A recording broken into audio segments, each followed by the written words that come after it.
What is the difference between string buffer and string builder class. आपकी जो string buffer class है वो जावा के 1.0 वर्जन में आई थी, जब उसका पहला वर्जन था। देन जो स्ट्रिंग बिल्डर क्लास है वो आपके जावा के 1.5 वर्जन में आया था। बस इनमें एक की डिफरेंस है, वो क्या है, सिंक्रोनाइज और नॉन सिंक्रोनाइज। आपके स्ट्रिंग बफर क्लास के अंदर जितने मेथड हैं वो सारे सिंक्रोनाइज्ड हैं एंड जो स्ट्रिंग बिल्डर क्लास के अंदर मेथड है वो सारे कैसे हैं, नॉन सिंक्रोनाइज्ड हैं। अब इसका मतलब क्या होता है वो हम समझते हैं, सिंक्रोनाइज और नॉन सिंक्रोनाइज का मतलब क्या होता है। आपने ये कीवर्ड कई बार इंग्लिश जो आप कम्युनिकेशन रोज डेली करते हो ये सुना होगा। Do you know the meaning of synchronise? क्या आप जानते हैं सिंक्रोनाइज का मतलब?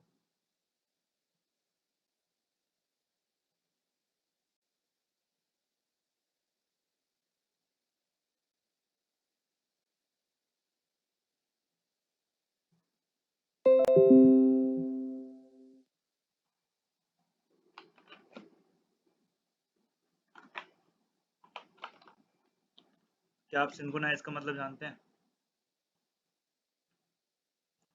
Synchronise means coordination between two things, या तालमेल, जिसे हम क्या बोल सकते हैं, तालमेल बोल सकते हैं। लेट्स सी, हम आपको एक डेली लाइफ का एग्जांपल समझाते हैं।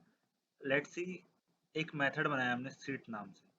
सीट नाम से एक मेथड बनाया है, ये बेसिकली क्या कर रहा है, रेलवे में रिजर्वेशन कर रहा है। ठीक है। अब लेट्स सी, हमारे पास एक ऑब्जेक्ट है अक्षय, जिसे सीट चाहिए कितनी, 9। देन एक और ऑब्जेक्ट है हमारे पास करण, उसे सीट चाहिए 7। अब क्या है, हमारे पास जो total number of seat available हैं, जो हमारे पास total number of seat available हैं वो कितनी है, वो सीट अवेलेबल है हमारे पास 10। अब देखो, अगर अक्षय और करण दोनों मिलके इस सीट मेथड पे अटैक करेंगे, हो सकता है अक्षय की भी सीट बुक हो जाए, हो सकता है करण की भी सीट बुक हो जाए, पॉसिबिलिटी है। क्योंकि जेवीएम के अंदर एक थ्रेड शेड्यूलर होता है, वो शेड्यूल करता है कि उसे पहले कौन सा थ्रेड को रन कराना है। ठीक है। थ्रेड क्या होता है इसके बारे में भी डिस्कस करेंगे जब आपको मल्टी थ्रेडिंग नाम का एक टॉपिक आएगा। अब हो सकता है कि दोनों की सीट बुक हो जाए, लेकिन अगर आप ऑन बोर्ड करोगे, ट्रेन में बैठोगे, तो हमारे पास total number of seat available तो सिर्फ 10 है, और वहाँ पे पैसेंजर कितने हैं, 16 है। देन फिर जो 6 पैसेंजर हैं एक्स्ट्रा हैं उन्हें कहाँ पे बिठाओगे? ऐसा प्रैक्टिकली पॉसिबल तो नहीं है। तो जावा ने एक मैकेनिज्म लाया जिसे हम बोलते हैं सिंक्रोनाइजेशन बिटवीन टू थ्रेड। इसमें क्या होता है, आप लेट्स सी, पहले जो अक्षय ऑब्जेक्ट है या करण, इन दोनों में से कोई भी जाएगा सीट मेथड के पास, अपनी सीट बुक करेगा। और जो ये करण है दूसरे वाला, वो क्या करेगा, वो वेटिंग स्टेट में रहेगा जब तक अक्षय अपनी सीट बुक नहीं कर लेता है। अब जैसे ही अक्षय सीट बुक करेगा फिर करण जाएगा। अगर आपके पास सीट अवेलेबल हैं तो बुक होंगी, अदरवाइज नहीं होंगी।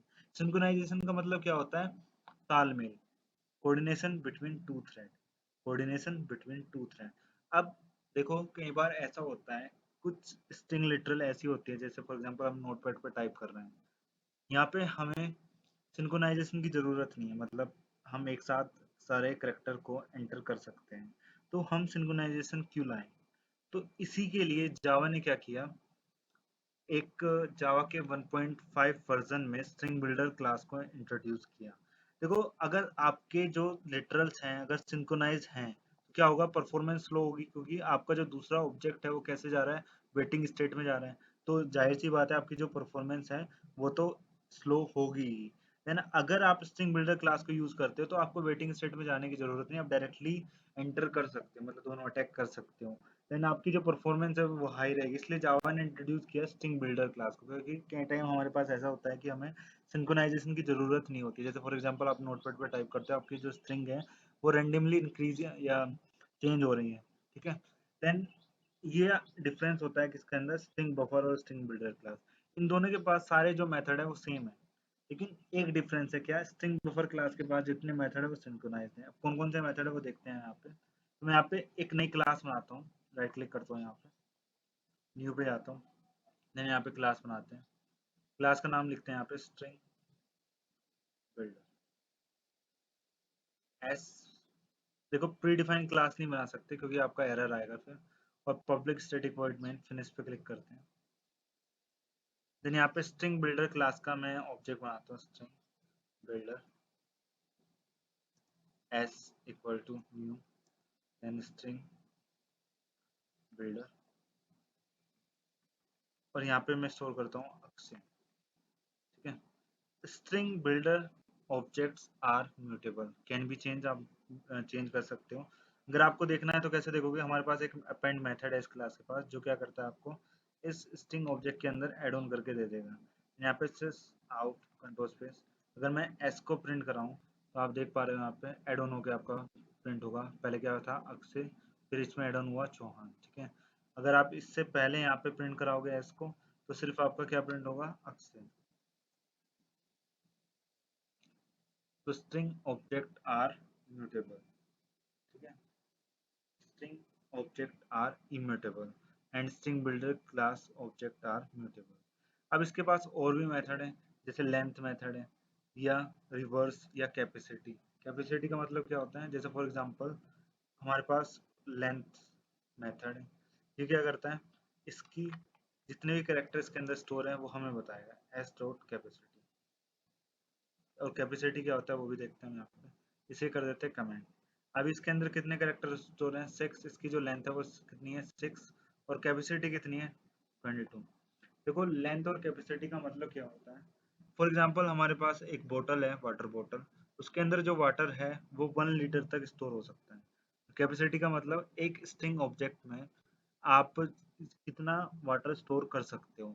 अब लेट्स सी उसमें कितने करेक्टर अभी फिलहाल में प्रेजेंट हैं, वो उसकी होगी लेंथ। जैसे फॉर एग्जांपल अभी इसमें कितने करेक्टर स्टोर हैं, 6, और लेकिन कितने हो सकते हैं, 22।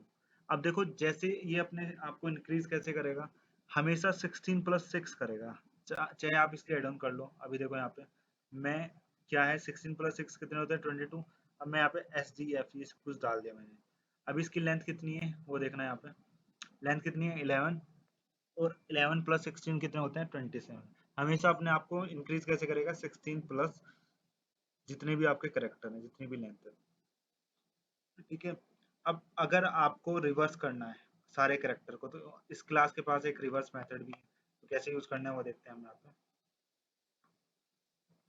sys out control space s dot reverse, save करते हैं, उसके बाद रन करते हैं। तो यहाँ पे क्या हुआ, सारे जो करेक्टर हैं वो क्या हो गए, रिवर्स हो गए। देन अगर आप चाहते हैं कि खुद से कैपेसिटी प्रोवाइड करें, अगर आप चाहते हैं कि मैं खुद से कैपेसिटी प्रोवाइड करूं तो मैं वो भी कर सकता हूं। कैसे, तो यहाँ पे मैं इसकी कैपेसिटी, हमारे पास एक मेथड है इंश्योर कैपेसिटी, तो मैं इसकी कैपेसिटी प्रोवाइड कर देता हूँ 100। अब इसकी जो कैपेसिटी है अगर आप चेक करोगे वो कितनी है, 100 है एस डॉट कैपेसिटी। वो पहले कितनी थी वो देख लेते हैं।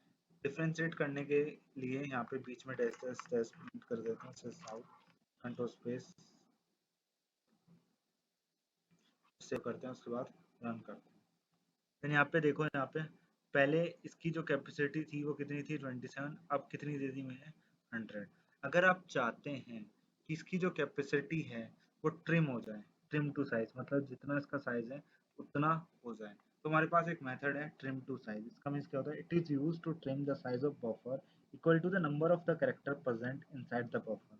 जितने इसके अंदर कैरेक्टर प्रेजेंट है इतना ही इसका कैपेसिटी बढ़ेगा। तो यहाँ पे सिर्फ करते हैं trim s dot trim to size, हमारे पास मेथड है। यहाँ पे सिस आउट, अब मैं इसकी लेंथ और कैपेसिटी फाइंड आउट करता हूँ, एस डॉट लेंथ, यहाँ पे सिस आउट एस डॉट कैपेसिटी, और सेव करते हैं। देन यहाँ पे बीच में एक डिफ्रेंसिएशन करने के लिए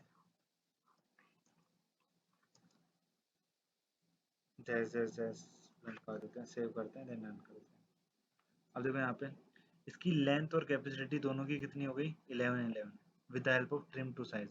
अगर आप ट्रिम टू साइज मेथड का यूज करते हैं तो इसकी जो लेंथ और कैपेसिटी के बराबर हो जाएगी। ठीक है, जो इसकी कैपेसिटी है वो लेंथ के बराबर हो जाएगी। देन हमारे पास इस क्लास के पास इंडेक्स ऑफ और लास्ट इंडेक्स ऑफ भी मेथड है, इनकी वर्किंग क्या है तो मैंने आपको बता चुका हूँ। देन हमारे पास इसमें जो एक्स्ट्रा मेथड है वो कौन कौन से हैं, इंसर्ट और डिलीट। अगर आप चाहते हैं किसी पर्टिकुलर कैरेक्टर पे कुछ इंसर्ट करना तो वो भी कर सकते हैं। कैसे? तो उन्हें कर देते कमेंट।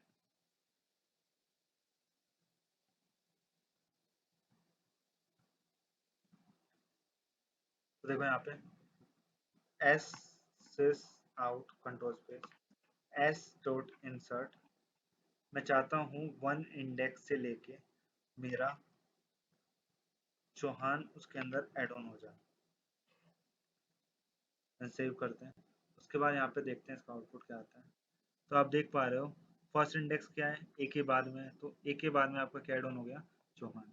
अगर आप चाहते हैं डिलीट करना तो मैं इसे कमेंट कर देता हूँ। तो आप, हमारे पास एक डिलीट मेथड भी है, sys out control space S dot delete, then यहाँ पे 2 कैरेक्टर से लेके 6 कैरेक्टर तक आपका जितने भी इंडेक्स हैं वो सारे डिलीट हो जाएं, 2 से लेके 6 इंडेक्स तक। तो यहाँ पे क्या हुआ, 2 से लेके 6 इंडेक्स तक आपका डिलीट हो गया। यहाँ पे देख पा रहे हो पहले कितना था, ये था पहले, और 2 से लेके मतलब के से एस से लेके और जितना भी आपका इंडेक्स है वो आपका डिलीट हो गया यहाँ पे। ठीक है। देन नेक्स्ट, अगर आप, हमारे पास जो जनरली जो मेथड यूज किए जाते हैं वो यही है इस क्लास के पास। ठीक है। स्ट्रिंग बफर और बिल्डर क्लास के मेथड सेम ही है, बस एक डिफरेंस है, स्ट्रिंग बफर क्लास के जितने मेथड है वो सिंक्रोनाइज्ड हैं और स्ट्रिंग बिल्डर क्लास के जितने मेथड है वो नॉन सिंक्रोनाइज्ड है। मैं आपको सेंड कर देता हूँ।